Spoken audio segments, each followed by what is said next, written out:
questions. Okay. And one of them has to do with how serious what this is. You've talked a lot about mistakes or sloppiness.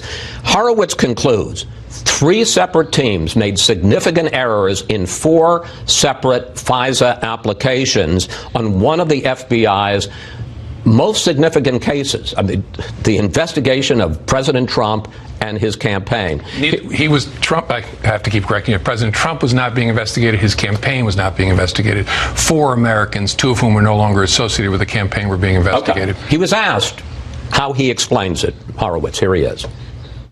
It's unclear what the motivations were. On the one hand, gross incompetence, negligence. On the other hand, intentionality. Gross negligence, or they intended to do it. They intended to lie to the FISA court.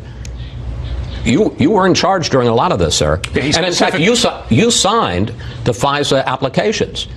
Sure, I think I signed at least 2 or 3 of them. He doesn't conclude that there was intentional misconduct by these career special agents. No, he just says does. It's one of 2 things, and he can't decide: gross negligence, or it was intentional misconduct. Well, that's what he said. I've read his report. He says we are not concluding that there was intentional misconduct by FBI. Did you hear what he just said here? I did. I don't know the context of that. I've read. He was asked specifically, how do you explain it? And he said gross negligence or intentionality. Yeah, well, I'm sorry. He doesn't find intentionality, but that doesn't make it any less important. As director, you are responsible for this. I was responsible for this, and if I were still there, I'd be doing what Chris Wray is doing, is figuring out, so how did this happen, and is it systemic? Because that's the scariest thought. If you were still there, and all of this came out, and it turned out it happened on your watch, would you resign?